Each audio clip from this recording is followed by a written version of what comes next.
And I call it the cookie jar. And every time that you do something that you're trying to achieve, so whether that's I want to prove to myself that I can do hard things or have conversations or hold a boundary or whatever the thing for you is, you take that and you write it down, you fold it up and you put it in your jar. And it does a couple of things. One, it shows you a visual element of those things that you do. And two, it allows you to rewire your brain to look for the good. I found out this morning that your mom passed away when you were 20. She passed away actually 60 days before World Championships. Oh my gosh. Someone got brought into my life that I am just so thankful for. Her name is Stephanie Hanlon, and she was my mental performance coach. And it was actually my coaches at the time who introduced me to her. And what she taught me, and this is really where the incubus of the work that I do now is, to go to neutral. And what that is essentially looking at something for what the facts are. And so the questions I had to ask myself was, can I still compete? Yes. Kate, welcome to the podcast. Massiel, thank you for having me. So excited to be here. I am just so grateful that you got on a flight to come all the way to Houston from Montreal, Canada to record this podcast. So thank you for being my guest. Thank you. And thanks for the workout this morning. Yes, that was hard. My legs are shaking. I know, me too. My legs are hurting. We have so much to get into, and I want to keep this concise for the listeners, because if not, I would have Kate here for like 5 hours. But there is so much to Kate that I don't even really know where to start, because you have so much abundance in who you are as a person and a true onion that I am slowly peeling. But tell me a little bit about just growing up. You're from Montreal? No. Okay, there we go. First thing I didn't know about you. So tell me a little bit about that. Born in Toronto. Actually grew up in a little... right in the center of Toronto, which apparently I found out today is not normal. People are like west or east. No, I was like downtown Toronto. Wow. And then moved to Montreal when I was 14 for my dad's job, very reluctantly, and did not want to go after I just found my like little friend group. But it ended up being the best thing that I ever did for my skating career. And that's really actually where I started to bloom and blossom. So yeah, grew up in Toronto, moved to Montreal. I call that home now. I've lived in Denmark. I've lived in the States, and now back home in Montreal. Wow. Dude, I thought you were Quebecois. Oh, no. No? I thought you, oh my gosh, you fooled me. I would have like put the Quebec flag in the background for you. Like I literally thought you were from like a true Montrealer. Nope. Wow. Okay. What did your dad do for a living for him to be moved? He was the president of a pharmaceutical company. And that's why we moved there. It was called IMS Health at the time. And so he was always in pharma, big business, very corporate. And so when I went actually like into the startup world, he was like, just do it for fun for a little bit and then get a real job. Really? Yeah, just funny. But he's honestly, I'm so fortunate. My dad is just an amazing man, and just an incredible father who has been so supportive in all my crazy endeavors. And yeah, I feel very fortunate to have a family that's as close as we are. I have 3 sisters, and we're all, we're all still connected. And so I feel very grateful to be part of such a loving family. Oh, that's amazing. Yeah, I want to dig into a little bit of all of that, because today you have your own family. Yeah. So I want to get into all of it. Tell me a little bit. I knew you from just the Midnight Teen. They've always talked such great things about you. You were a customer of ours, turned consultant for us. So like, yeah, we work a lot together. Mm-hmm. But I always knew you as like the figure skating Olympic athlete.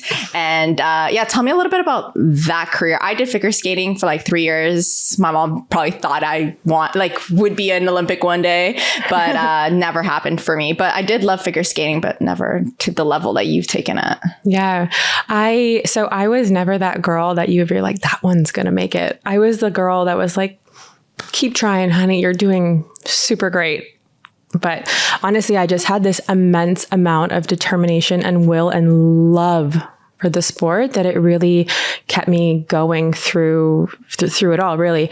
But I bloomed really, really late. And so for me, usually people start to really get their stride in their young teens. They keep going and they like are reaching the Olympic world level around 14, 16 and moving on. It happened a lot later for me. And it actually happened because when we moved to Montreal, I did what's called synchronized skating. So it's actually when you're on a team with 16 girls so maybe I'll back up for a second. There are multiple different disciplines of skating. There's singles, which you're by yourself, pairs, which is a man and a woman who do overhead lifts and jumps, ice dance, which is like ballroom on ice, so man and a woman. And then there's synchronized skating, which is 16 girls on the ice. And so I started in singles was okay, could do a couple triples, but never really performed well in competition. And then I did synchronized skating, and that's really where I found my strength and the sense of team. And so within the first year of being on that team, we won a silver medal at the World Championships. And I stood on that podium and I looked at the name Les Suprêmes and I was like, I think I want my name up there. And that was the first decision for me that really changed the trajectory of my career, because at that point, synchronized skating was not an Olympic sport. And my goal was always to get to the Olympics. And so I had to make a really tough decision. Do I leave this sport that I'm very, very good at to learn essentially a new discipline? So it's a very different, you go from like being hands-on with 16 others to being in a totally different hold with another person. And so intimate too. Very, very intimate. And we can get into all those details if you want. I've always wondered, like, are they dating? There's usually like three. That chemistry is real. Oh yeah. They're either like dating, have experimented, or they're just interested in different genders. It's usually how it works, or at least some form of that. I was dating my partner. And really? Yeah. Oh yeah. Let's maybe not go there. No. But essentially I had to relearn the sport in a very, very late. And so I was about, 15 when I decided that that's a decision that I wanted, or the direction that I wanted to go. And so I had to go back to being not that good at this thing. And so I was always a very powerful skater and very good at the emotional side. And so I tried to lean on that. And I had this coach when I was very young tell me, Kate, you're really good at a lot of things, but you're not great at one. And that like advice has always stuck with me, because I was always trying to work on my weaknesses and be more well-rounded versus being like, I'm really good at skating and from a power perspective, and I'm very good at getting the audience like entrenched in my performance. And so what is the thing that both those things are assets in? And that is ice dance, because that it is, it's the emotion between the partners. It's the connection. It's the story that you tell. It's the power of your skating that makes it really enticing to watch. And so when I thought about that comment, it was always kind of in the back of my head. And I was like, maybe this is the one thing that I can be great at. And how do I put all my energy into that versus trying to do a little bit of everything? And when I did that, when I really gave everything into that one component of skating, is when it started to take off. And the interesting part about this story is that there are so many women in skating and not many men. Yes, that's and so true. We had to drive all around the country. I've seen a lot of states in the US now that we like drove to from Montreal back and forth, flew to different places in Canada trying to find a partner. And there used to be this website called icepartnersearch.com, like a dating website where you had your height, your weight, videos of you. It's a whole world that I like know nothing about. Yeah, it's very funny. And then so that's where you'd find these like a list of men that you would go and try out with. And so it was, we'd go down, there would be a lineup of women to see this one guy, and you'd literally go one after the other trying out to see if he would choose you. So it was a very, thinking back at that now, I'm like, this is a terrible environment from a young woman's perspective to like be on display and have him choose the partner. But that's how it was. And I think still is very similar to this day. So I was my partner's 21st tryout. That was the last one of the day. And I remember that morning so clearly. I was in Connecticut because that's where he was training out of, even though he was Danish. And I remember looking at myself in the mirror and I was like, this is it. This is the end. I am not doing any more tryouts. I believe that I have the potential to be this person's partner. And I know that this is the right fit. And so I just had this like very deep sense of belief and like put that into the universe that morning. Was like, this is it. I am not doing anymore. And so I ended up being at his last tryout. It went amazingly. We had this like very, very strong like emotional connection right off the bat. And that was it. And then from there, we went on, we became the first team to ever in the history of Denmark make it to World Championships, and ever get to the highest levels of sport. I actually, wasn't able to compete at the Olympics because of a passport issue and an injury that ended up being the end of my career. So although I would have reached that level, never actually could compete because of some things that were just out of my control. Wow. Okay. Wow. So much to dissect here. to get to the level that you did in skating, like even scouting out a partner, like this is a full career at 15. Like how did your parents at that time agree to this? Or were they like, hey, you got to go to school? How do you split school? How do you also, who's paying for all this? 'Cause it's probably expensive. Like, how does that work? So my parents were always adamant that I had to keep up my schooling. It was not an option. If I want to skate at this level, there is no, we're letting your school go by and you're just going to be an athlete, because for them, it was always very important that there will be a life after sport. And we have to make sure that you are prepared for that transition, however or whenever that comes. So I used to go to school. I would skate in the morning on the ice before 6 a.m. And then I would skate after school as well. I would do my homework basically in the car. We'd get dressed in the car, eat breakfast in the car. And my mom was essentially, bless her heart, a taxi driver for us to everywhere that we needed to go. And so that was how it worked. And with my school, I did do quite well in school. And so they were pretty open to allowing to like work my schedule around that, which I feel very grateful for, because not all schools are that way. But I also had to get very, very good at time management, because I didn't have a lot of time, and all the time that I did have was to becoming better, because I just had this obsession with wanting to be the best in the world at something. And I really allowed myself to prioritize that and make sure that in the 30 minutes I did have at home, that I wasn't fooling around or playing with my friends. I was really doing the homework that I needed to do or studying. And that allowed me, because I think a lot of us feel like we have the choice, but I truly believe that choice is an illusion. There is only usually one path to getting the thing that you want. And whether or not you make those choices is going to be the reason you get there in the time frame that you said that you want to. So I think we have options, but I don't think actually we have many choices, because if that is the direction that you want to go, you need to make the choices that are going to get you the thing that you say that you want. And that was a lesson that I had to learn quite young. That ultimately, yes, we have options. Yes, there are maybe different paths, but the choices are very, very few. If that is if that is what you truly want.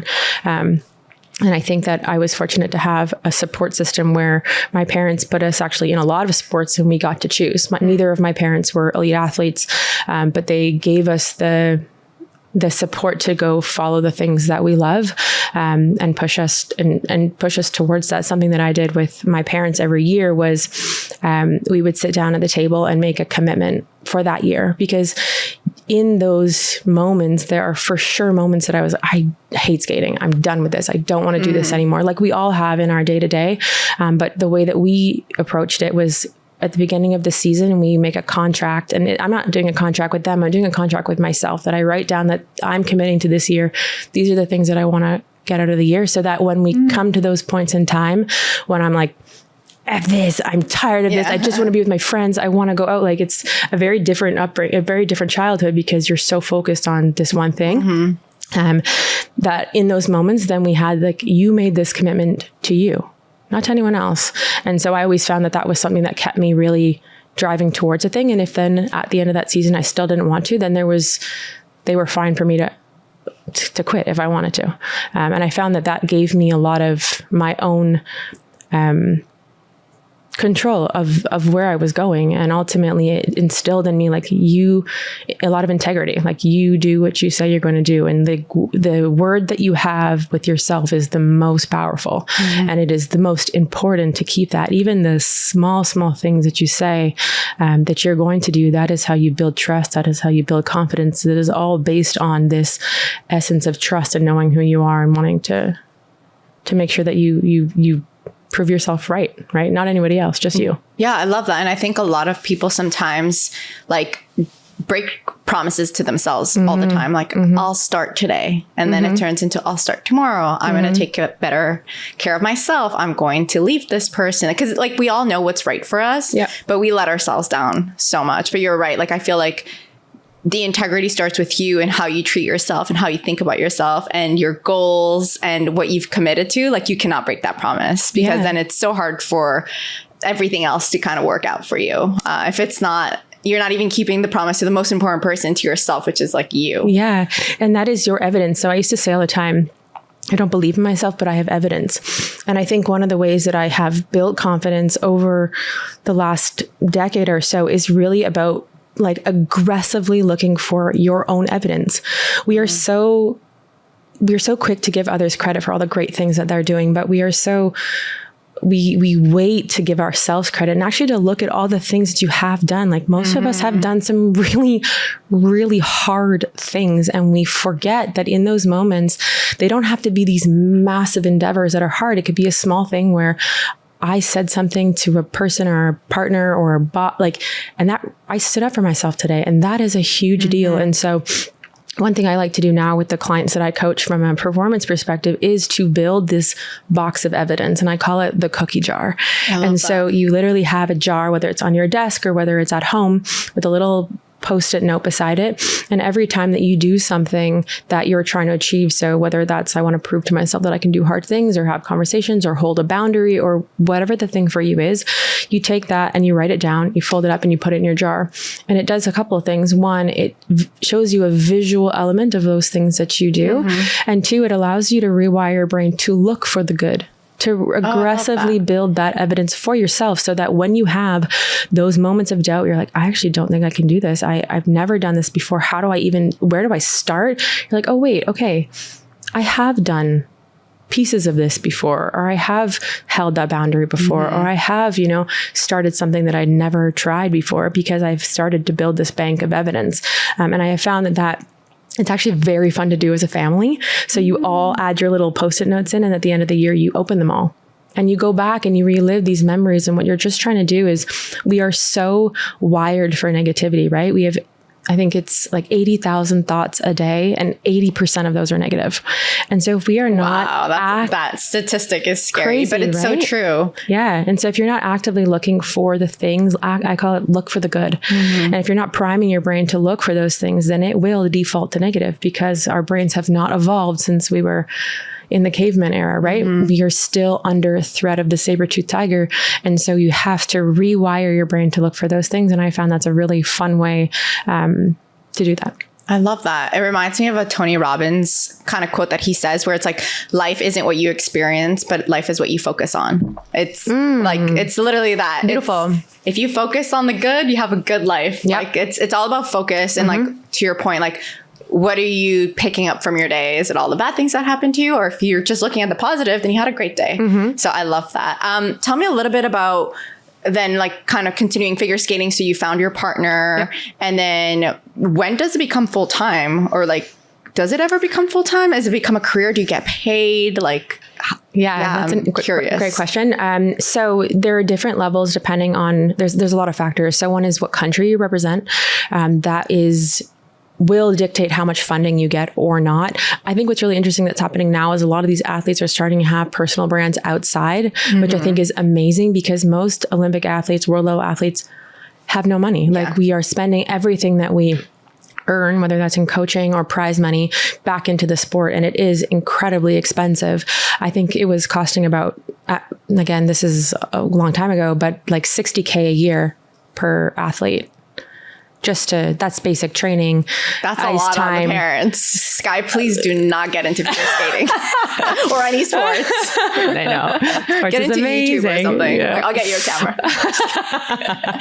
camera. So yeah, there's a lot of costs that come with it. The ways that you can make money, obviously, are coaching, branding, but skating is not although a lot of people love to watch it, especially around like the Olympics time, it's not a sport like tennis or golf or hockey. And so there isn't a lot of money to be made just directly through the sports and sponsorship, although there are outliers, of course, that didn't do that. And so that's usually how it works in terms of when you become full-time. Usually when you've reached that like junior world level, it is full time. So you're training 8 hours a day. You are training off ice, on ice. You have coaches who are, in our case, like we had people from Cirque du Soleil to teach us how to lift. We had ballroom coaches. We had acting coaches. We had trying to really pull from all the different performing arts to make our program more complete. So one of the years we did like a Danish folk dance. And so we had a folk dance, like a traditional folk dancer come in and show us like, what are the movements? How do they articulate? Like, how do they use their bodies in different ways so that it becomes more authentic to the original form of dance. And so, we are. So you were getting paid during that period. So you're not getting necessarily paid, but you're getting like what's the English word? subvention. Like a per diem? Yeah, essentially like a monthly amount. Yeah. Survive. Exactly. Basically. Survival. Okay. Yeah. And then but who are you representing? So in my case, when I was doing synchronized skating, I was representing Canada. So we were national champion in Canada and then world silver medalist. And then when I moved, when I skated with Nick, we had a chance we could skate for either Denmark or Canada. So at the world level, you can compete for either of the person's country. At the Olympics, you both have to have citizenship in the country. Okay. And so we chose Denmark because the package was better, made sense for us. And that way, that's just the direction that we chose. After the Olympic Games, when we couldn't compete because I couldn't get Danish citizenship in time, we decided we were going to switch for Canada, because it would be easier for him to get citizenship in Canada than it would be for me to get Danish citizenship. And so that was that decision. But shortly after that, I had a really massive hip injury that very suddenly ended my career. Wow. Wow. Okay.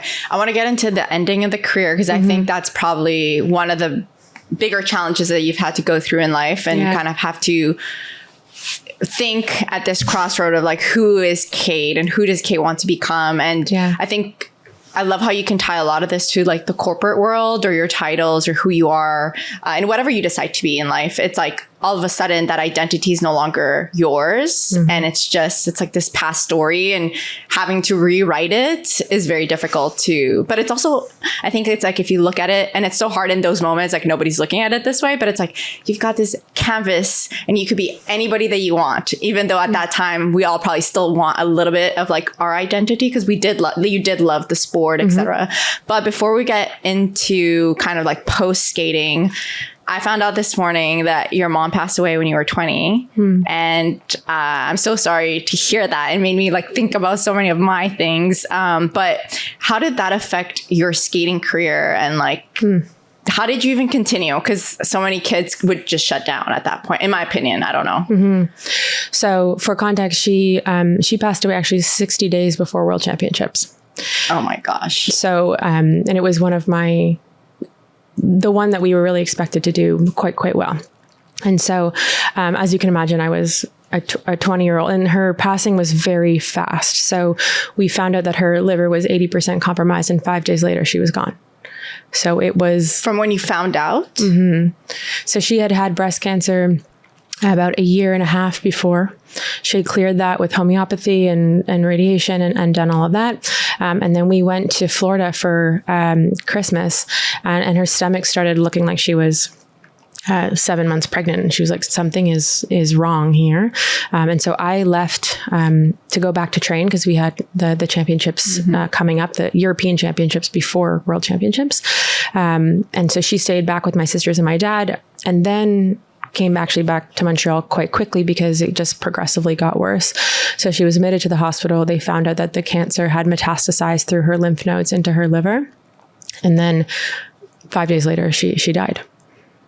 So you guys didn't have prepare, like, no, when it's, that's very difficult. And so my whole world, like my mom, she truly believed in me more than I believed in myself. And she, so that was like my whole world was just, I was distraught and didn't even know how to, I remember feeling so angry and like, why? And at that point though,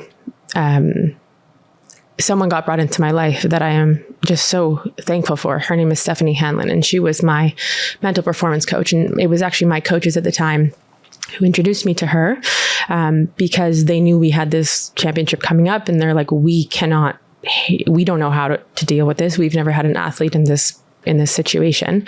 And what she taught me, and this is really where the incubus of the work that I do now is she taught me the power of the mind and how we can use our minds to truly get through any adversity that comes in our way, even one that is so detrimental and traumatic as losing a parent as a very young woman.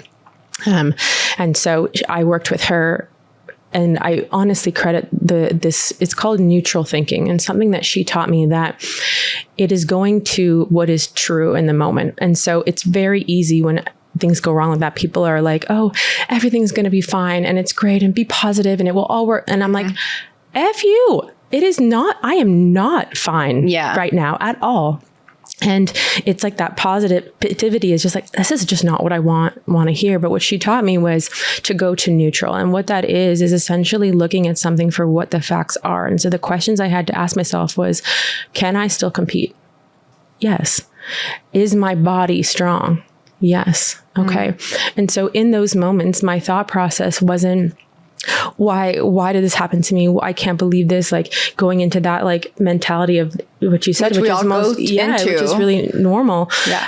And just being like, okay, I can't even imagine getting on the ice right now. But what she taught me was go to the facts. So my heart is so broken, but my legs, they're still strong, right? And I trust my training and I trust my partner and I know how to do this. And so for me, I just focused really on like, what is true in this moment? Like, yes, I am in a very challenging place, but I know I can also do this.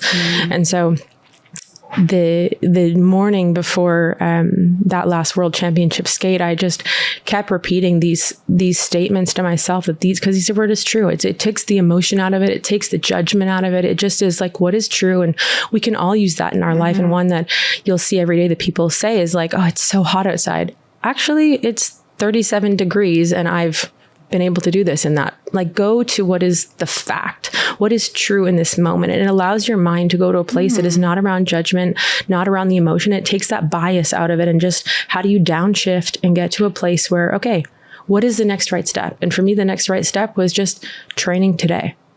And so it's amazing because that day I actually had the best skate of my entire career. Really? After a time that was so, and that's what I mean by like, I remember like our ending position with our two hands up. And I remember in that moment feeling like there is no medal that could be as important for me as what I had just learned is that you can get through anything. And it is the mind and the way that you speak to yourself. And like the other thing I used a lot was visualization, because in those first few weeks after her passing, like I would step on the ice and I was like, there's no way. Yeah. I just cannot. I would skate around once and I'm just crying the entire time. And so what my coaches had me do was actually visualize my programs in my mind. And so I couldn't physically skate, but I could skate in my mind. And our minds do not know the difference between what is real and what is imagined. It's the exact same neural pathways. And so when I was seeing myself skating, I was skating the perfect program every single time in my mind. And I was seeing what I wanted to have happen. And I was not only just seeing the outcome, and we can get into kind of the different types of visualization, but the two that really worked for me was one, it's called outcome visualization. So I was seeing myself at the end of the program and how I felt with those two hands up after all of this that had happened. And what did I want to feel like in that moment? And I would hear the crowd and I would hear my music stop and I would see my partner's face and I would feel this immense amount of honor that I was able to honor my mom in that program. So that was one that I used. And the other one is called process visualization, where you look at the different steps to do the thing that you want. And so that was the actual elements of the program, seeing myself skating, getting onto the ice, taking off my guard. So like all the way through that entire process of what makes up that program. And so I used those multiple times a day on the days that I couldn't skate. And I honestly credit a lot of that to one, the way that I was thinking, the neutral component of that, and two, the visualization, because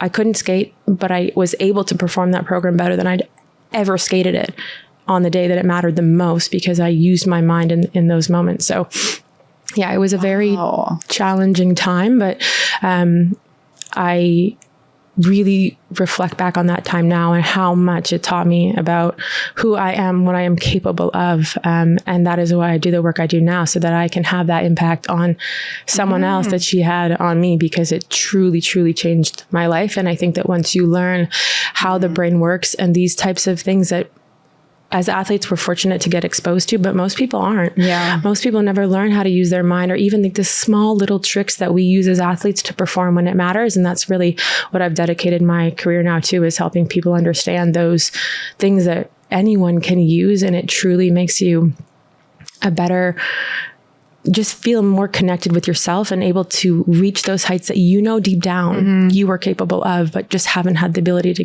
get there yet.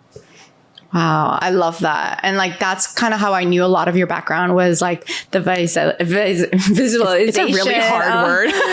Try it in French. Yeah, visualization, visual. You know, just like how to.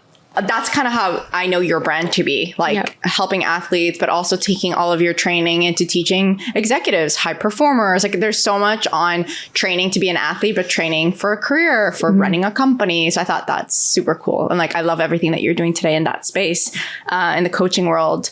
I know you also had a very successful like marketing career after the skating part. So I want to know, you mentioned your injury, the whole passport thing. Yep. Was that like truly the end of your skating career? And how old were you?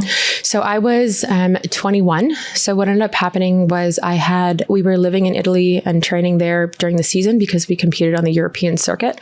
And we were training in this rink that was like freezing cold. Like you just outside never inside, but you could never really warm up. And so we were doing this lift where his legs are split in like a spread eagle and my legs are split across. Oops, just hit the mic.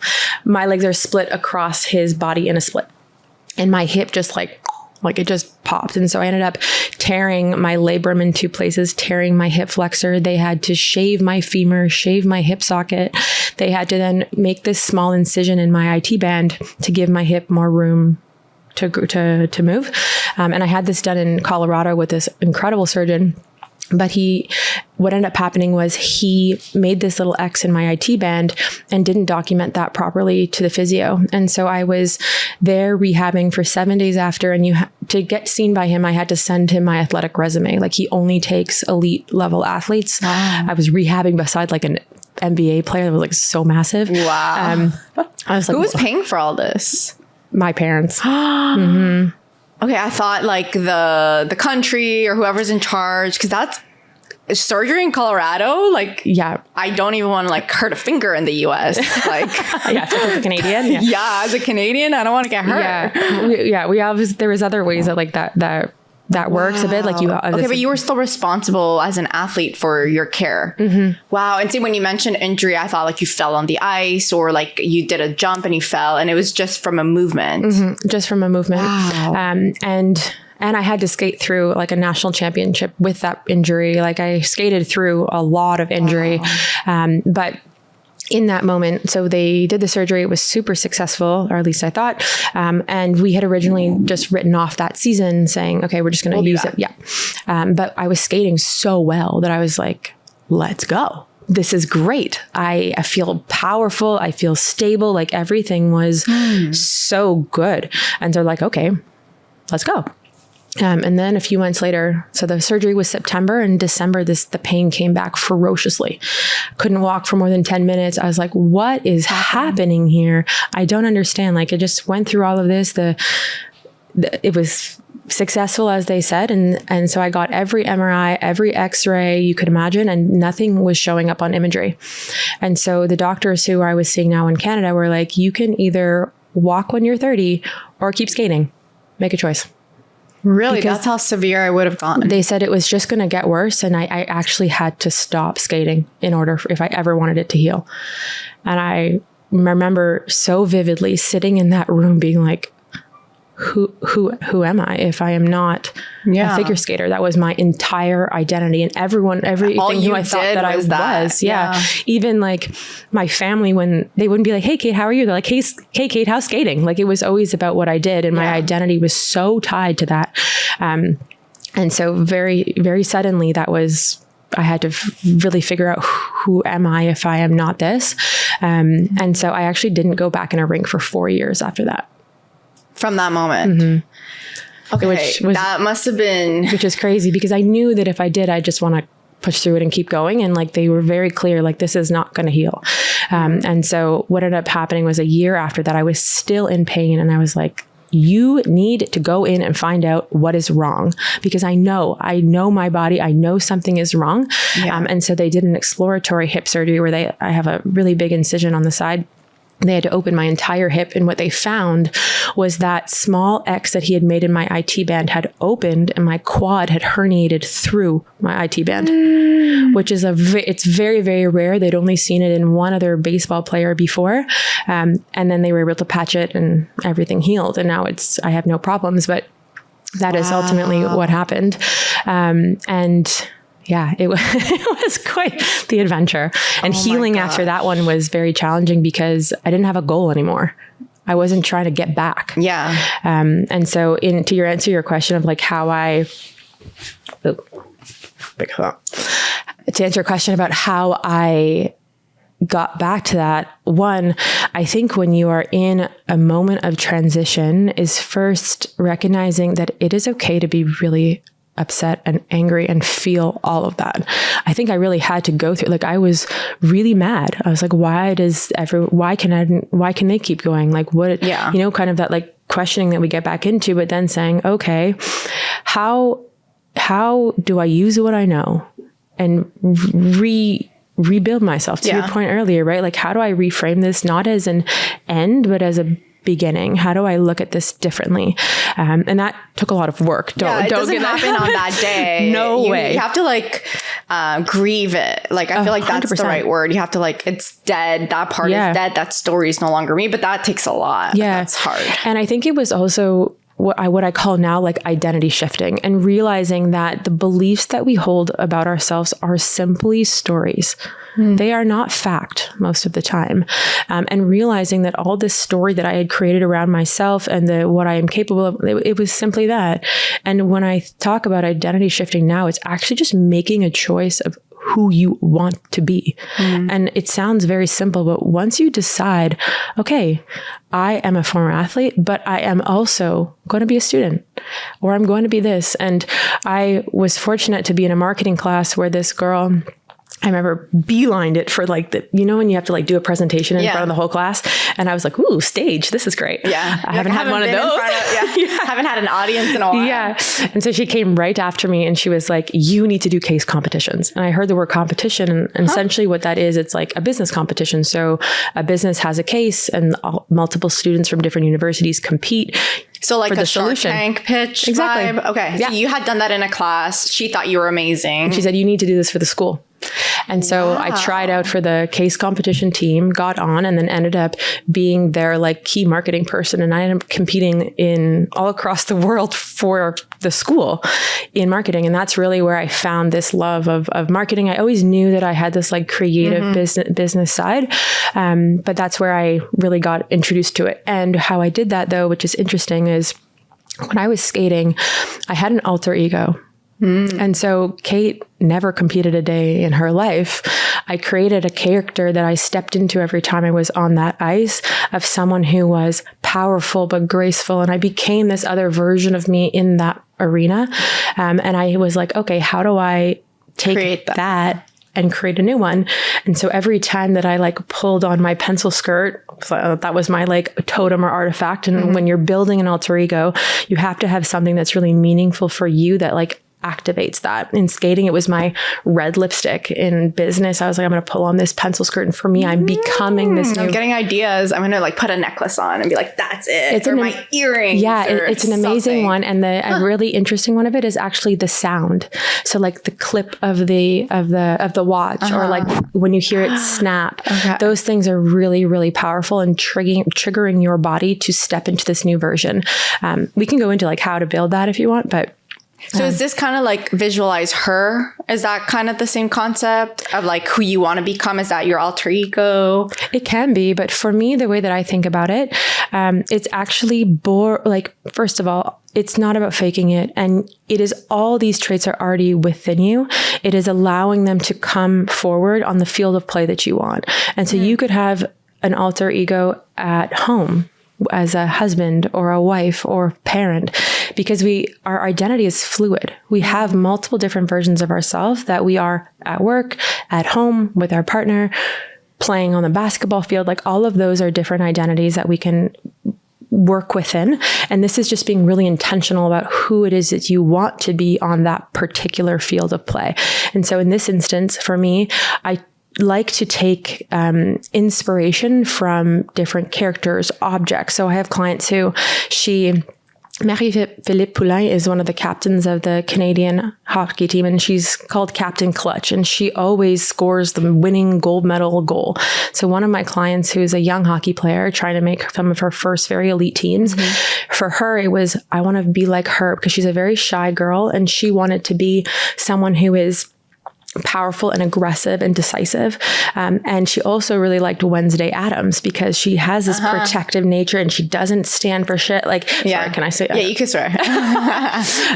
And so for her, it was the combination of these two characters that created her alter ego. And so my advice for anyone who wants to get into this process, also, please don't hesitate to reach out to me after. But when you think about who is someone, and it could be your grandmother because you love how caring and supportive she is and you want to have those characteristics. Or for me, it was the combination. I used to think Angelina Jolie was like me too. Most beautiful woman on the planet. But I love the way that she was very poised, right? And could handle pressure. And I also liked the aggressivity of a tiger and the power of a tiger, but they're also like very delicate, maybe not delicate, but they're elegant in the way that they move. And so for me, it was a combination of those two that I pulled those characteristics, those superpowers, if you will, from them. And when I activated that, that's who I became on that ice. And you have to use names. And the whole purpose of this is actually having an enemy, because if you think about it, we have to have someone to beat. And usually that enemy is the voice in our head that is telling us that we are not good enough. We are not able. Oh, I've never been here before. Maybe if I have more experience, or someone else maybe deserves this, or I'm just not lucky. Like that just doesn't happen to me. So it's you understanding who is the enemy you are fighting, and how do you create someone that doesn't take that does not tolerate that, and building someone. So that's what I did on my new field of play, which was in business and marketing, and that from there is how I got into marketing and got hired, and the rest is amazing. Yeah. Wow. No, I think like I really want to get into the marketing success because of that company. Like I want to know a little bit more about it. I think people here would be like shocked to hear just how successful you were with that company and in the marketing space. And then I think when you and I met, we were talking a little bit about like how crazy like the actual corporation was. So I would love to hear a little bit of like those crazy startups that become super successful. You need like an Elon Musk vibe in there. Like you need one of those crazy visionaries to make, success. But I feel like after that experience, like, what it takes to, grow a company and be to the scale of that success on the marketing side as well. And then again, you kind of close that chapter after 5 years, I think. And then a new life kind of like I feel like not a new life, but like Kate became who Kate was always meant to be, Kate with all of these things, all of these things in her backpack, tell me, so how did you get into that job? So it was actually through the case competition. So I was on the organizing committee of, we hosted one at our school. And so it was my job to go and look for these businesses who were wanting to have students come and help them solve a problem. Okay. What school, by the way? Was it John Molson? Okay, cool. John Molson School of Business in Montreal. And so I found them. They were a very, Lightspeed, they were a very small startup at the time. Nobody knew who they were. And for those who don't know, Lightspeed is Shopify's biggest competitor. So they do point of sale and e-commerce, and now are a payment facilitator. And are they still called Lightspeed? Okay. Cool. Yeah. And so they were very small, unknown, and I was working with them, and the head of HR was like, okay, you need to come work with us. And I was like, I have 2 years left of school. Like she's like, we don't care. Come work with us. So I ended up actually working full time and doing school part-time at night and over the summer until I finished my degree in marketing. And it was honestly such an incredible learning experience because I was employee number 150 or so very small. And when I left, they were just over almost 900 right after the 9X. IPO. And you went IPO. Wow. And so through that, what became really apparent to me is I'm someone who I like to put myself in situations where I actually don't know anything. I want to be able to say, I knew I'd studied marketing. I knew eventually I wanted to do marketing, but product management is where you truly get to know also your customers, how things are built, working with engineers. And so I actually got a job in product management first, because I wanted to understand the ins and outs of how things are built, especially in a tech company that I'd never worked in before. But what I realized is what they were building, what they were marketing, and what they were selling were kind of all different. And so I walked into the CEO's office and I said, I want to be the person that solved this problem. And he's like, okay, Kate, no problem. Go for it. And so essentially what I ended up building was their product marketing department, and realizing that once you start truly understanding your customers and truly understanding what moves the market and how all these components work, it's about crafting, positioning, and messaging and a brand that tells that story. And that is what I did. So I ended up leading their kind of go-to-market function under the product marketing piece and developing all the positioning, messaging. And I worked with all of the other marketing team members and led that up until they IPO'd, I think in 2019. Something like that. Wow. Yeah. And so the founder was the CEO and he ran all of it till 900. Wow. Tell me a little bit about like working there as a startup. It sounds fun. It's Montreal. They're probably getting a ton of money because it's software. Yeah. It was a very cool time, especially as like a young 24-year-old. I was like, this is awesome. But it was like a work hard and play harder situation. So like the culture was incredibly focused on sales and really developing a go-to-market team that was very, very heavily invested in that sales team performing. And so from a marketing perspective, it was fully inbound, which today is actually quite rare to only have a marketing engine that is feeding the sales. They didn't at the time. Now it's changed, but they did a lot of, they only did inbound. And so the sales team never went outbounding. And so from a marketing perspective, we had to do a very, very good job of generating leads, getting the right quality of leads, the volume of leads to actually grow the business, and becoming really in tune with like, what is the messaging that's working? What is the foundation that is actually going to show these entrepreneurs that we understand who they are and have the products?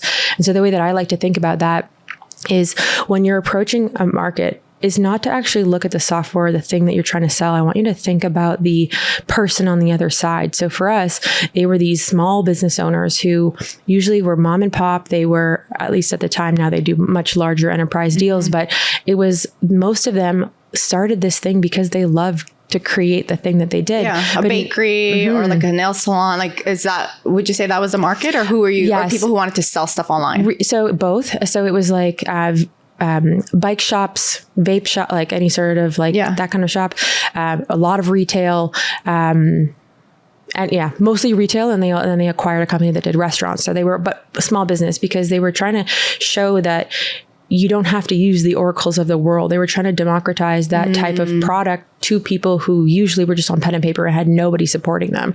And so we really had to go with the angle of like, we know entrepreneurship and this is the story that we can help you with. Not just here's your point of sale or your e-commerce platform. It was, how do you actually be a better entrepreneur? So how do you create content around how to do marketing? How do you do inventory management? How do you process payments more effectively? How do you look at the entire ecosystem and help them be a better version of them? And the way that I think about that is like, who are they going to for information right now? Most of the time they don't have somebody. Yeah, when you're an entrepreneur, the circle's small. Yeah. Like, you don't have that many people. There's no other businesses. And so I think a lot of businesses can actually be that voice, be that sense of information for their potential customers. And that can really help you become synonymous with the problem that you're trying to solve, like entrepreneurship, or in their case, or whatever it is that you're doing. Think about the entire ecosystem of who are these people trying to become? What are they trying to achieve? And how do I, as a business, help them do that with educational content, with whatever series, whatever it may be? And so that's really how we made quite a huge growth trajectories, because we started tackling the problems that these entrepreneurs have. And it wasn't just, how do I sell? It was all the things that happened around that we can support them with. But it was a crazy time. Like, we would, on the last days of the month, like stay there until 10, 11 p.m. at night. And as marketing, we had to stay because the sales team was there. And so it was really a culture where they created this sense of everyone is there. We all give it our all. And then we go out into the wee hours of the night partying also to celebrate that. And I think there's a lot of things that I learned that were really great, but there was a lot of things I learned that I actually wouldn't repeat, actually. Yeah. And I think that it burned a lot of people after a while, because you can only do that so much. It's only fun when you're in that period really of your life. But I think they had a lot of maturing to do, which I think they've done based on the people that I know still work there, and it's changed a lot. But that time, that initial like startup, oh man, it was sleeping in the but it's almost office, like sleeping in the office, partying. It was like intense in the best ways, and you like became friends with all your colleagues because you were all in this together, and we all. I think one thing that was really kept us all going was we had this united goal, and so for the CEOs that are listening, or the people who own businesses, we in this organization, we're all so focused on that IPO. It was like the goal. It was so clear, and we were always working towards it. And so getting really clear with your team on like, what are we trying to do here? Where are we going? And how do you unite everybody around that? And every Monday morning we would have a sales huddle, and the president at the time would lead this like he was a very charismatic, very intense, like, but just made it fun also. And they really like band everybody together. Yeah. And it was always about this goal. And it was very, very clear. No matter what we were navigating, that was always the goal. And it helped people really understand where are we going and how do I fit in as a marketer or the salesperson or even the HR or finance, whoever it is. And that was something that I would take back is like, this is where we're going. This is how we get there. And making sure that everyone feels like they know their role in that. That's awesome. So you did that for about 5 years? 5 years, yeah. Okay. And were you single at this time, or you were engaged? No, I was engaged to the head of sales. Oh my gosh. So you were dating your skating partner, and you were dating at the workplace. This seems to be a pattern. I mean, I don't blame you. I feel like I would want to date where like I work every day, because then it's easier to keep those relationships than like, honey, I'll see you, you know, 2 hours a day. So I get it, fully get it. One thing that it is interesting though, is that in that time, I did quite lose a bit of myself, to be honest. Because when you're an elite athlete, like all you have is your sport and everything is for that. And I didn't realize that there was this whole world of like, even alcohol. I didn't, you know, like I just was like, oh my gosh. Like you were just so busy training to be the best at skating that you like also missed out a little bit in like at 18, 19. Exactly. And so like I got into I was like waking up hungover, and I'm like, this is just like not who I am. And I would just like after weekends and there's always the same. I was like, this is just not who I am. And so there came a point in time when I had to make a pretty hard call, and I was like, this isn't me. This is not who I am. And I am got to the point where this like environment became actually quite negative for me. Like it wasn't getting the best out of me. They really started pitting people it was just not in a space where people were doing their best work anymore. And so I was like, I have to prove to myself that I'm still an athlete. And that was kind of the reckoning that I had. And I was like, what is the hardest thing that I can do? And so I chose bodybuilding. I was like, how do I challenge my body and my mind in a way to get me back in integrity with who I know that I am? Like training, working on yourself, eating well. In the gym, yes, exactly. Like getting back to who I believe that I am.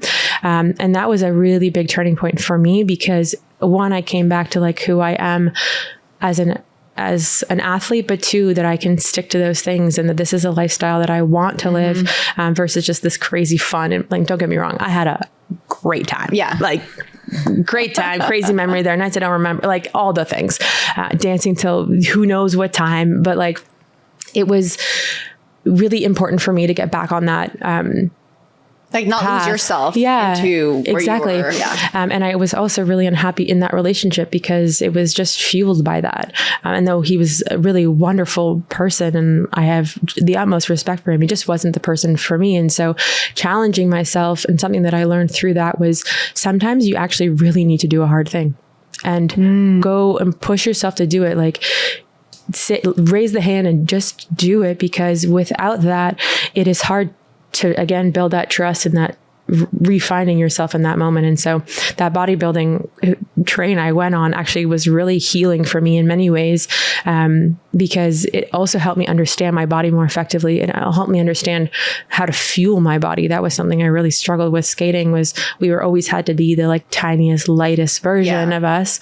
And so I realized that like I am built strong. Like I am supposed to be powerful, and I'm supposed to be able to do all these things with my body, and then just allowing myself to express that was really an amazing time. And so, yeah, that is kind of my way back to finding this route. And then I made a crazy decision that I knew that I needed to make. And this took me a long time. And now I look back, and what ended up happening was I ended up having a very, very serious back injury. And it was my body's way. Oh, after. Okay. So you had your hip issue. Okay. And so I did the bodybuilding. I competed in 3 competitions. And then on a Sunday morning, I was doing a deadlift, and I just started the initial rep. It wasn't even heavy. It was the first rep. And my back just popped, and I ended up fracturing my end plate, which is like in between your vertebrae. And what I recognize looking back is that my body was telling me something. And I call these now incompletions. And it's important because we all have those things that we know, the conversation we know we need to have, the decision we know we need to make, and we put them off and we put them off. And what I call those is these incompletions. And sometimes our bodies have a way of just telling us, you need to listen. You need to trust that. And I had this gut feeling that this relationship just wasn't the right one for me.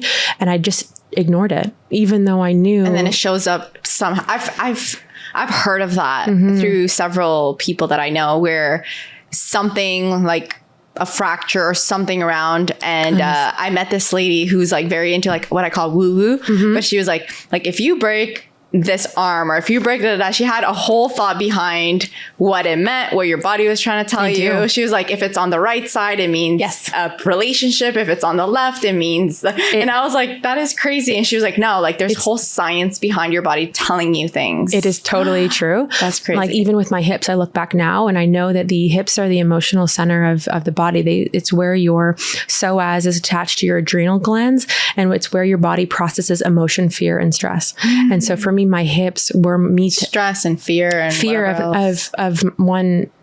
I just didn't believe that I was at that level, that I could compete at that level. And it was my body's way of showing me what my mind thought. And the same thing happened with my back. It was just, again, maybe people think this is too woo, but I truly believe your body shows you what your mind is thinking, especially in the subconscious. And it was my body's way of telling me, you need to complete this. You need to make these decisions and move on. And so in the same week, I ended up leaving my fiancé of 5 years and quitting this job that had just IPO'd 3 weeks earlier, and changing my entire life in a week and just starting over.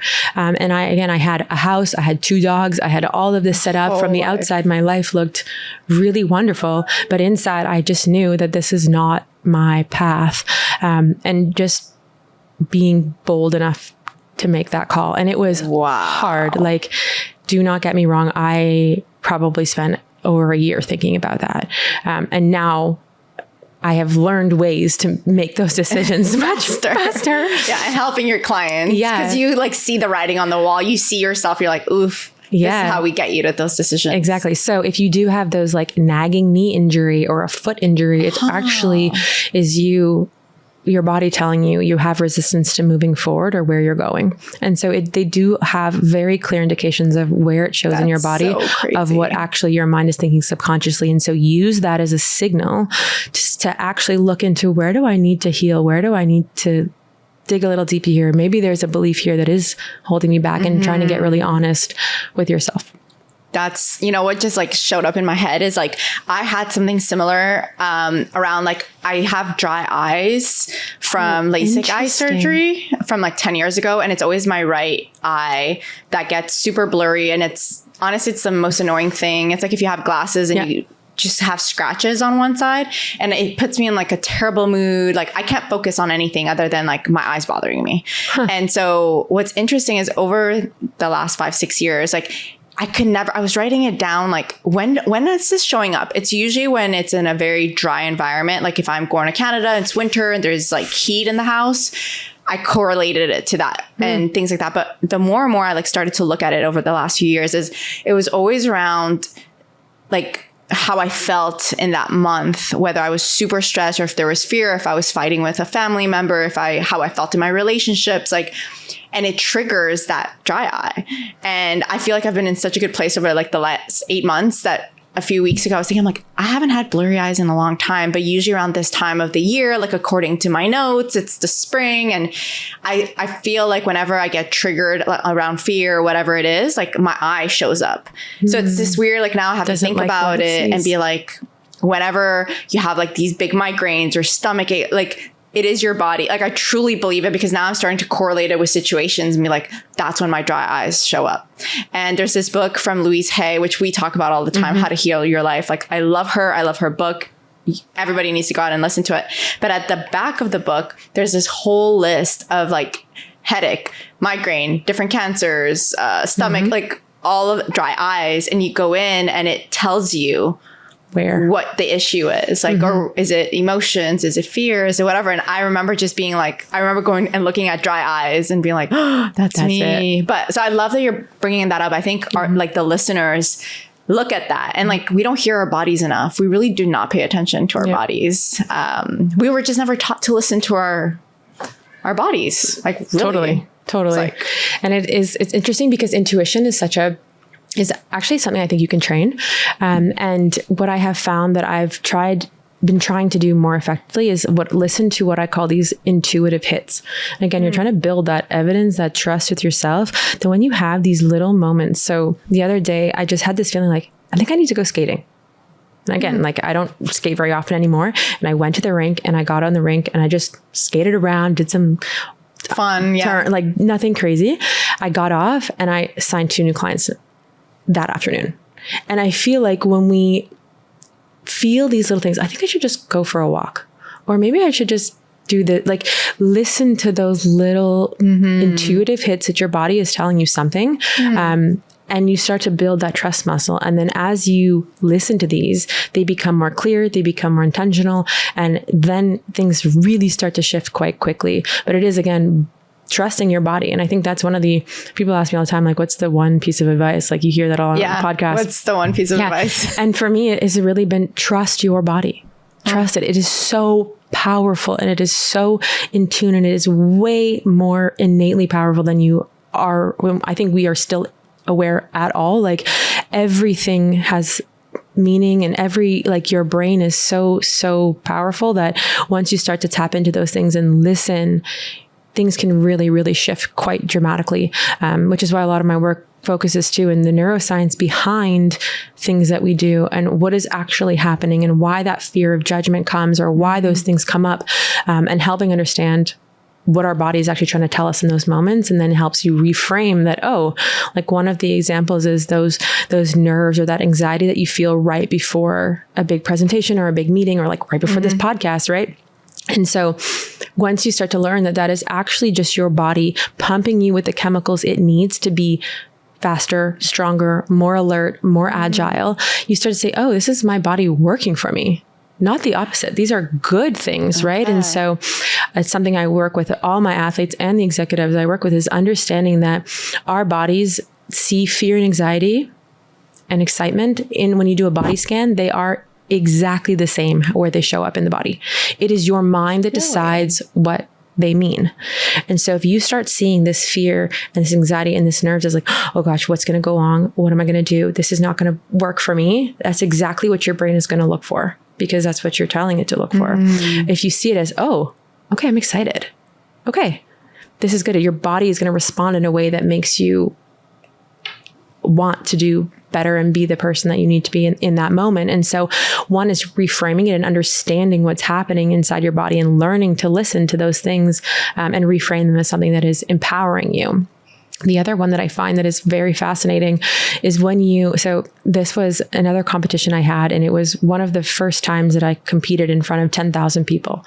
And I was literally terrified. Oh my gosh. And what I did in that moment was I said to my coach, I had my 2 hands on the board and I was like, I am terrified right now. Like I am so scared. And what it actually did, it activated a different area of my brain that takes that judgment out. And by naming it, I took away its power. And so sometimes when you're in those moments it's okay to still be like, I am scared, I am stressed right now, but you stop it. Exactly. You've taken it out, you've externalized it, and now you've just let it be, and you've given it a name, and it dissociates it inside your brain. And I went off to have, again, one of the best skates that I've ever had, because I was able to just name it. It becomes not now you. And one thing that it's really important to know is that you are not your thoughts. It's simply brain activity, right? Those thoughts that we have, that voice in our head, is not us. It is simply your brain doing its job, right? And what is the brain's number one job is to protect us, right? We're built for survival, not success. And so if we need to start training our brains in ways that allow us to think in ways that are actually going to be able to make us perform the way that we want in the moments that we want to perform in that way. Yeah. Wow. A question on just, I know. I just take it off. When you quit your job, left the relationship, the house, the dogs, the identity, again, having to do a really hard thing after your mom, after giving up skating, this is like another like huge challenge to overcome. I would say, how did you manage to do that? Because so many people will just stay there for 10, 15 years and not leave the job, not leave the relationship, even though like every day they know that they have a choice, but it's too discomforting to have to go find a new spouse and get new dogs with someone else and start. Like, people don't want to restart. Yeah. So they're like, well, I've already been with them for 5 years. Might as well stick another 15. I've already been this company for 10. I can't restart now at 30, at 40. Like, those are all the things people tell themselves. Yep. So how do you go about a week and being like, I'm done, I'm cutting it? Did you have a coach? Did you have someone to bounce ideas off? Or how did you get the courage, I guess? It does take an immense amount of courage, actually. Yes. And so, yes, I worked actually with the same mental performance coach. I've actually been working with her since 2011. So a long time. Wow. But I went back to my training as an athlete, right? And so when I was trying to do something new that I'd never done before, I used visualization to see it in my mind, because what's happening and why you have those thoughts that come back up, the doubt, again, that is your mind trying to keep you where what is familiar, even if it is not good for you, right? It wants that familiarity because it's what it knows. And for like lack of a better term, it knows that you will not die here. And so what I did in that time was, one, getting really clear on my values, what truly matters to me, and not what everybody else thinks should matter to me, what social media tells me, like, what do I truly value in my life for me? So that was the first step, is getting clarity on that. Two is what are the beliefs of someone who is doing the things that I really want to be doing? So the exercise that I do is, one, you start by writing like 2 to 4 pages, like good amount, on who am I right now. And you look at the 7 areas of your life. So your financial, your vocational, so your career, your relationships, social, mental, physical, spiritual. And you kind of just, and you stream of consciousness, right? I am this, I am that, this, like, and you really just be really, really honest, not like who you are at Thanksgiving, like really, who am I? Nobody is going to read this. It is for you. And being as honest as you can. And the really important piece here is like, how do I feel? What do I think? What do I believe? Then you look at your future version of you in the same 7 areas. What does their life look like? How do they wake up in the morning? How does she feel going into whatever the thing that you want to do? What is she doing with her time? Who is she around, or he around? And getting really clear on that, what you would call future version of yourself. And then what you start to realize is like, where's the gap? Right? What do I need to start believing about myself, thinking differently, doing differently? And then how do I take small steps that get me to that, being that person now? So that was the first step I did. I was like, who do I want to be? What is the future version of me? What does she do? How does she think? How does she behave in situations?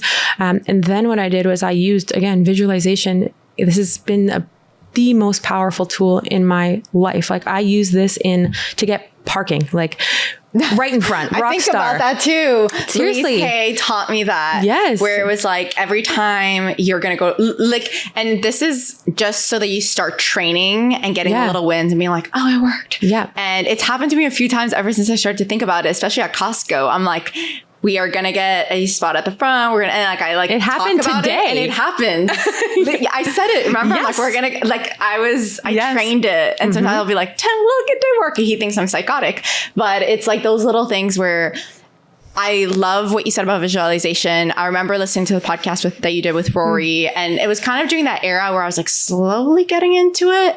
And I started to use it more and more. And like, it's scary how like, sometimes I'm like, is it just like luck? Is it just your brain? Because like, so many things about like getting the visa. I remember being like, we're getting the visa. This is happening for me. I'm doing this. And like, the more that I could say that this is going to happen, the more things were happening for me. And you're in this weird, like, I don't know if this is real or not, but like now I truly believe it. Like I visualized, like we were struggling to sell our last home in Canada for like, it's just the market sucks. And I remember kind of stressing out about it because it had been on the market for like 7 months. So we're just paying mortgage on a 7-month, it's empty. And I remember like a month and a half ago, I just like closed my eyes and I thought, how am I going to feel when we sell the house? And I remember like just closing my eyes and being like, we're going to be in the kitchen and I'm going to read the email that we've got a buyer. And I remember just like making it up in my mind almost. And I'm like, I'm jumping up and I go and I hugged him and it's the background of our kitchen. And I just kind of replayed it. And again, I had to feel it like, oh, we sold the house and I was so happy. And it happened. And I remember when it happened, I was like, I need to go do what I remember visualizing. So I did the same jump and I jumped and hugged him. And he like, I was playing it in my mind because I had already seen it. Yeah. And it's like, it is crazy, but I was like, that it's all these little nuggets that I'm slowly like learning how to use it. And like, the reward is there. But like, I feel like you have to be delusional a little bit to believe it. I think, yes, but also there is so much science that backs this up. That's true. There's a study out of the University of Chicago. They had a group of basketball players that they put them in 3 groups. The first group, they only shot free throws physically. The second group, they only visualized themselves shooting, so never touched basketball. And the third group did nothing. And so after the 8 weeks, the first group who physically threw it, they improved their accuracy by 24%. How much do you think the ones that just saw it, never touched a basketball, improved? Just visualized it? 50%. I don't know. 23. So exactly the same. Oh, really? Which is insane. Which shows you that it is truly, your mind does not know the difference. It does not know the difference. To go back to your question on like, how did I make that choice? How did I make the call and just jump off the deep end and do it? Yeah. Was that I started. So now first I got clear on value. Then I got clear on who do I want to be? Yeah. Then I started seeing that. So I used visualization to see myself on the other side. And I also used it to actually see myself having those conversations with the partner that I was with, and then with my boss at the time, that like, this just isn't working for me. And so I used it as a tool to start helping my brain see that this is familiar, helping my brain know that I've been here before, it works out, and what happens on the other side. And to your point, visualization is very important that you use not just sight, because actually 20% of us cannot see images in our mind. And so if you are that person, there are other ways you can do this. It's closing your eyes, but using all of your senses. So what does it smell like in the room? Maybe it's like the leather of the chair in the office, or I want you to think about the sounds. Like maybe it's the typing on the computer when she says like, okay, I need to like take a note or whatever it may be. But the real important part, which you just noted, was the feeling, the emotion, and sitting in that joy, the freedom, the relief that you just made this call. And that is what is training your body that is where it needs to go. And you will be flabbergasted. I don't think I've ever used that word, but like, that is what I feel like when you, to your point, when it happens. And it is really, honestly, it's a free tool we all have access to in our minds. And this is not something that you need to spend 15 minutes a day doing. This is 3 minutes before you go to bed. Close your eyes and see the thing that you want to have happen. See the steps taking it. See yourself making that call, even just making the call and deciding, okay, I'm going to leave this job. I'm going to leave this relationship, or I'm going to ask this person out, or I'm going to apply myself and send that LinkedIn message that I've been wanting to send, but I feel too scared to do it, you know? And so I have found that really helps expedite that process. And then the last part of this is, I don't know how I call this, but it's just priming your day. And so what I do in the morning is I actually write out 3 sentences: connect me with, bring me, and show me. And what I'm doing in that process is I'm priming my brain to look for those things in my world, right? We are being primed all the time, right? There's this concept, a lot of people think manifestation is super woo-woo, but we are actually manifesting all the time, both positive and negative. And so why not use the intentionality behind what you want to see in the world? And so not what you don't want. Exactly. That's where a lot of people focus on. Yeah. And so I like to do even something as like, show me the magic and the beauty of this world. And then I see a beautiful butterfly. I'm like, wow, that was just so, and taking the moment to see those things really can change the way that you look at the world and the way that you can make those choices. And my last like thing that I do is just be bold. Send, like, I know people are like, oh, just ship it, just send it. But like, again, if you have that little intuitive hit that's like, I think I should send that LinkedIn message. I think I should, I don't know, ask that person this question. Just trust do your it. instincts. Yeah, do it. And it's so hard, especially in that moment. But go back to your evidence when you have done those hard things, when you have sent that message and that ended up leading you into a new path in your life, right? And it is those little moments of boldness that the universe rewards, I think. I agree with you. I love it. Okay, to kind of turn the page and end a little bit is, you're a mom now. You've got a beautiful family. You recently got married. Like, so much cool stuff has happened to you and it's continuing. And I feel like that, like, if you go back to like 15-year-old Kate, like, you just wouldn't believe all of the lives that you've had, all the careers, and then like where you are today, where like, I feel like you're thriving in all areas and you're betting on yourself, which I want to kind of talk about, because I think that's something that we all are like, I'm going to bet on myself. And, you know, but even though when you are betting, you're still like betting 50%, or you're still like being very safe, because that's just who we are in nature. But your last job, so quickly for people, you went and worked with another company. Afterwards, you ran their marketing, head of marketing. And then 6 months in, kind of, you were like, this isn't for me. Why am I crying all the time? Like, why am I so unhappy? And again, we're not hearing ourselves when we're crying in the car. And we're like, why are we so sad? You know? So you kind of like listen to your body, to yourself, and you said, I'm going to bet on myself and I'm going to go all in on myself with my consulting job. You also had 2 kids kind of in between there. Tell me a little bit about just that transition, and then how has motherhood and recently getting married been? Oh, wow. Okay. So a lot. Yeah.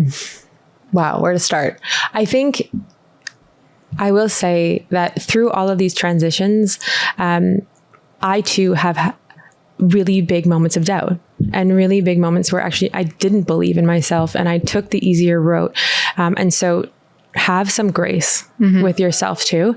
I think I've just got better at recognizing that and catching that voice in my head and giving myself the tools to say, actually, no, stop. This is actually a side note. A really fun tactic that I have seen work really, really well with a lot of people is give that person a name. So let's say that. So like to yourself? To yourself. And so I call myself Nancy. Exactly. So you're like, Nancy, shut up.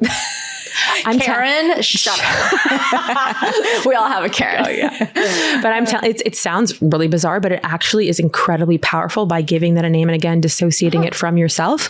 And I have found that be really, really impactful for a lot of clients. And they usually like call it like the name of their bully when they were a kid or something like that. I love Nancy. Yeah. So I have a friend called Nancy. I love Sam. It was Sam. She was mean. Anyways. But anyways, side note, I'm much better at catching that now and realizing that, again, these are not facts. This is just my little voice trying to keep me where I am. And so I think the transition to betting on myself was ultimately that, just having this moment where I really, truly was like, I can do this. And that sense of belief. And again, that can happen by actually deciding to believe. Right. It is. and using and deciding what you want to believe and writing that out. The power of writing is so incredibly powerful, because when you are doing anything creative, and that includes writing, it actually turns off the areas in your brain that are responsible for judgment, doubt, and self-criticism. And so you are literally muting those as you rewrite the belief that you want to believe about yourself. And so that is a really interesting way to start that process. And knowing that you are so capable of so much. And think about, like, if a friend came to you with the problem that you have right now, that what would you say? Right? You'd be like, girl, you got this, man. Like, look at all these things that you've done. And so try to think about it from that perspective of what you would tell a friend. And the other piece of that too is, like, through becoming a mom and now having my own business, it's also just shifting, like, how my day operates, and knowing that for me to be a CEO and to be a mom, that I have to be focused in those areas, but separately. And realizing that, yes, you can have it all, but maybe not all at the same time. And so for me, getting really clear on, like, okay, these hours of the day are really important for my work. And then I really keep the mornings for my kids and my family, and I'm present, and I'm not answering emails. I'm not looking at Slacks or doing anything else. I'm really there with them, and the same thing in the evenings, and just really trying to be as present as you can. And I know it's hard when you have a big deal coming through and you want to check your phone and you know that it's coming, but I think really that's something I struggle with, is like the separation of, like, I'm always available when I don't want to. But because I feel like when you're in sales, it's this, like, well, the opportunity's here, and I know it's 8 a.m. and I have to, like, I am spending time with my daughter, but then, like, when the opportunity's knocking, you're like, but I struggle with that. But I agree. I feel like I like the windows, like, from this time to this time, the opportunity will wait for me, you know? That's a better belief. Yeah. That's a better belief. And I feel like that has been helpful for me, to really try to make that time. And it's really important for them too, that I'm there with them, and that I practice the things that I teach also. Like, for me, being incredibly intentional with the language I use with my kids, with the language they use with themselves. Like, I use my kids almost as, like, guinea pigs for some of this stuff. Right. And so my daughter, Charlotte, she is like clearly going to be some sort of, like, she's very physically capable. She tells me all the time, Mommy, I want to do competition. Like, she's just really innately that way. And so for me, it's how do I instill in her the language to help her get the things that she wants? And the one way that I do that is, my dad used to tell us these bedtime stories with this lady named Darlene Diamond. And he would just he'd be like, where is she going on an adventure? And I'd be like, to Candy Island or whatever. And he would just tell a story. But for me, I do it. And then I put Darlene in these situations that are challenging. And I walk through how Darlene would talk to herself, how she would see the situation. So if Darlene's like, I'm really nervous and scared, I don't know what to do. And then her little friend goes, but Darlene, believe in yourself. You can do this. You've done hard things. Did you see what you like? I give her the language of how I would want her to talk to herself in those moments through a character that she likes.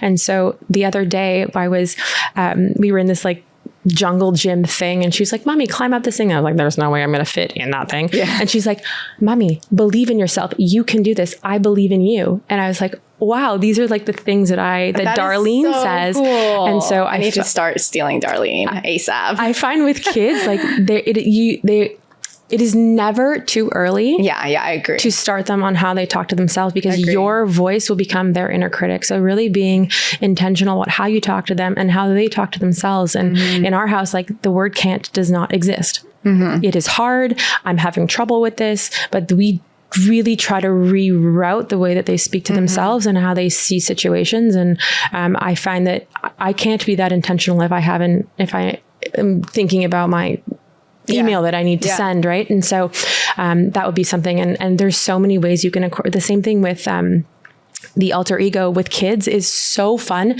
because they're still so creative. Right. And so if ever your kid is trying, whether they're an athlete or not, and they're trying to do something and they're really struggling, you say, like, let's say that they love Batman. You're like, what would Batman do? And it's in really fascinating. There's a study they did around, it's called Enclothed Cognition. And they did a study where they put these kids in 3 different groups. One was wearing a science lab coat, and they just told them, this is like a normal lab coat. The other one, they gave them the same lab coat, but they said, this is the one that the top scientists use to solve problems. And the third group, they gave them a Batman cape. And then they had all the kids do a test. Who do you think Batman did the best? Probably. Yeah. Yeah. In all areas, problem solving, the attention that they spent doing the test, and the amount of focus that they were able to do, because they believe that that is who Batman is. And so it is something that you can use with kids and yourself, that this works, because when you put on that cape, when you put on that, maybe it's that little scarf or the bracelet, that you really truly can embody those characteristics. And I found with kids, especially when they're trying to do something they've never done before and you're getting a lot of resistance, it's one of the best questions that I've found works. I love it. Oh my gosh. Okay. Well, we could keep talking for like 20 hours. There's got to be a part 2, because I feel like that was like 10% of your life and there's more stories. But where can people find you? How can they work with you? Like, tell us all the areas. So find me either on LinkedIn, Caitlin Good, or Instagram, Kate__good. I work one-on-one with clients. I do work with group sessions, workshops for execs, but happy to help, honestly, anything that you have. And if you want a custom visualization or me to help you through that, please do not hesitate to reach out. I love to make them.